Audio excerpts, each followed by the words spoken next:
You know, sometimes policies sound great on paper, but when they meet reality, things don't go exactly as planned. Right now, something interesting and honestly a bit concerning is happening in the United States. A policy that was supposed to bring jobs back, strengthen local industries, and reduce dependence on foreign imports is now quietly being rolled back. And the big question is simple. What went wrong? Let's take a closer look. So, to understand this, we need to go back to when Donald Trump introduced tariffs on steel and aluminum. The idea behind it was pretty straightforward. By putting taxes on imported metals, the government wanted to make foreign products more expensive, which would encourage companies to buy American-made materials instead. In theory, that would boost local production, reopen factories, and create jobs. It was also framed as a national security issue. Steel and aluminum were seen as critical industries, and relying too much on other countries was considered risky. On the surface, it sounded like a strong, protective move for the American economy. But fast forward to today, and the reality looks very different. Instead of a manufacturing boom, the U.S. has actually lost around 98,000 jobs in the sector over the past year. That's not a small number. That's a significant drop, especially considering the policy was designed to do the exact opposite. And it's not just one industry. Auto manufacturing has seen a noticeable decline in jobs. Wood manufacturing has also taken a hit. Overall hiring in manufacturing has slowed down, and confidence in the sector doesn't seem as strong as it was expected to be.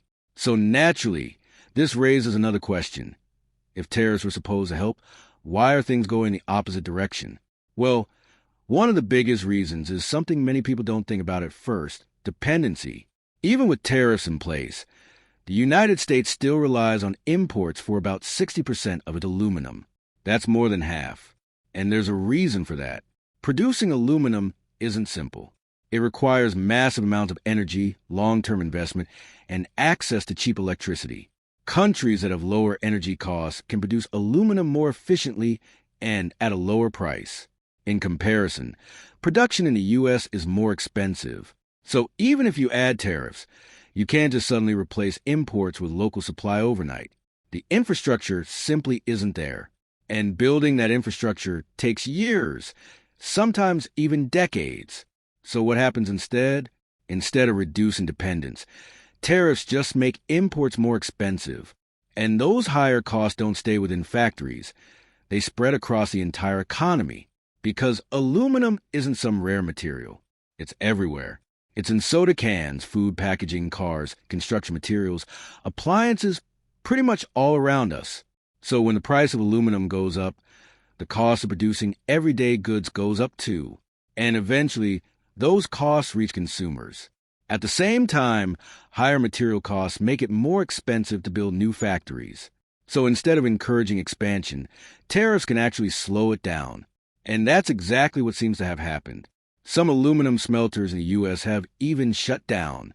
Right now, only a small number is still operating, and not all of them are running at full capacity. That means domestic production hasn't increased the way policymakers hoped it would. Now, here's where things take an even more interesting turn. For decades, the United States had a very stable and efficient trade relationship with Canada. When it came to aluminum, Canada handled the energy-intensive process of producing aluminum using its cheaper hydroelectric power, and the U.S. used that aluminum for manufacturing. It was a system that worked well for both sides. But when tariffs were applied to Canadian imports as well, that relationship started to change. Canada didn't just sit back. Instead, it began redirecting its exports to other markets, especially Europe. In a relatively short period of time, the share of Canadian aluminum going to the U.S. dropped, while exports to European countries increased significantly. Countries like the Netherlands, Italy, and Poland started receiving much larger volumes. So the U.S., instead of strengthening its supply chain, ended up pushing away one of its most reliable partners. And to fill the gap, it started relying more on other regions, including parts of the Middle East. But that comes with its own risks. Geopolitical tensions in the Middle East have already started affecting supply chains. Shipping routes can get disrupted, deliveries can be delayed, and uncertainty can drive prices even higher. Some companies are now scrambling to secure alternative sources of aluminum. In some cases, they're trying to find new suppliers within days just to keep their operations running. Others are facing delays, with shipments stuck, or taking weeks longer than expected. So this isn't just a policy issue anymore. It's something that's directly impacting businesses, production timelines, and costs across multiple industries. And that brings us to where things stand right now. After strongly promoting tariffs and even increasing them to as high as 50%, the Trump administration is now preparing to ease some of these measures.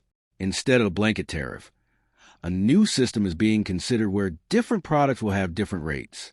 Some may still face high tariffs, while others could see reductions or even be exempted entirely. Why the sudden change? Well, there are a few reasons. First, there's been strong pushback from businesses.